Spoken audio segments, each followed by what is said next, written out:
It's Raw, Monday night, 3rd of March. We're on the road to WrestleMania, the road to Rock versus Austin. But can Rock versus Austin take the top spot tonight? Welcome back, guys, to Fog Wrestling. It's time for some WWE Raw top 5 moments. And let's just get straight into it. This was a good show, a really good show. In fact, I think we gave it a 9 out of 10, I believe, a 9.5 maybe. It was somewhere in that ballpark. It was definitely great. It was fantastic. Yeah, it was either 9 or 9.5. Really good show, great show. And Raw the last couple of weeks has been fantastic. And fantastic, Jackie boy.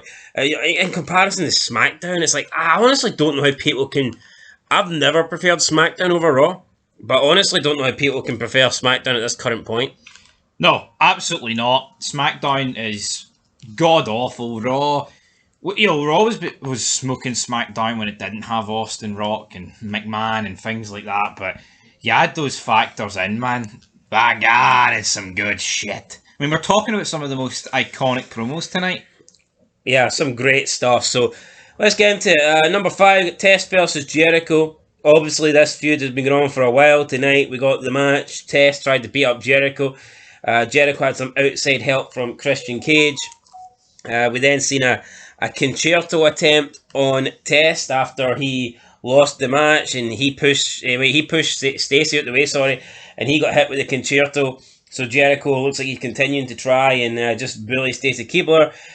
Then we seen Shawn Michaels come out to make the save, and he got a wee bit of offense in there, and he took out Christian with a sweet chin music, but unfortunately turned around and got a chair shot to the head from Jericho. This busted open Shawn Michaels, and it advanced their little rivalry heading into WrestleMania 19. So, I thought it was a decent match, and the aftermath was good as well. Yeah, Jericho-Michaels feud. It's been a bit stop-start, but I feel like now we're beginning to hit the business end of it as we go closer to WrestleMania 19, and hopefully I think we can leave Stacey and Tess, I would say Stacey and Tracy, Stacey and Tess in the rear view mirror and just focus on Jericho and Michaels. I'm sure we'll get Christian in there somewhere, though. Coming at number 4, we have Austin arriving and being welcomed by the welcoming committee. Austin just comes in, full speed ahead, jumps out the truck, he's got the crowbar, he's ready to go, the tire iron, but Bischoff's like, nah, this is not what The Rock wants. The Rock doesn't want this, and it was nice to see Austin he arrived a little bit later than I would have liked. I would have preferred if Austin was there from the beginning. But, Austin, full speed ahead. Yeah, full speed ahead comes in. Won't be the only arrival to the arena on this list, spoiler alert, but here, damn, Austin turned up with a tire iron to batter half the roster. It's hardly going to be a bad moment, is it? Gives me Invasion vibes here. Yeah. Anyway, coming in number 3, speaking of full speed ahead, Goldust arriving at the arena, and arguably he came in even faster than Austin. I mean, he was going from left to right. Honestly, you thought some drunk person was driving, and then it turns out it's none other than Goldust. He gets out and he's like, I'm here for rah, and it's Goldust debuting his, well, not debuting his stutter gimmick, but the first time we get to see it in person. 3-minute warning.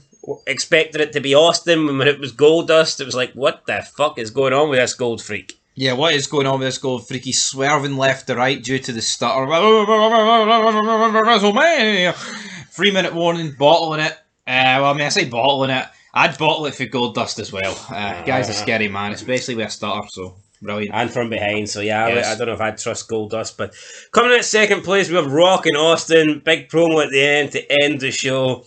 I mean, what is there not to like? Austin and Rock in the same segment with a mic each, cutting a promo on each other, setting up the challenge for WrestleMania 19. We also had Bischoff and Chief Morley come out during this, and Bischoff dropped a bombshell that Rock could potentially forget about Austin and challenge for the world title if he defeats Booker T next week in the main event.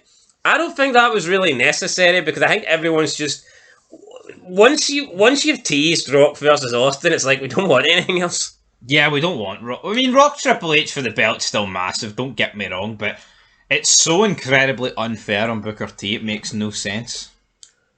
Doesn't make a lot of sense. I think they must have been desperate for ratings around this time. Possibly. Rock then, I guess he'll take on Booker T next week, and if he wins, he's got a decision to make. Will he win? Will he lose? Will he face Austin? Will he face Triple H? What will Booker T do if he loses to The Rock next week? Well, that we will find out. Speaking of Booker T, picked a win over Scott Steiner tonight, building momentum slowly but surely. Not a lot of speed behind that momentum, but he's heading there.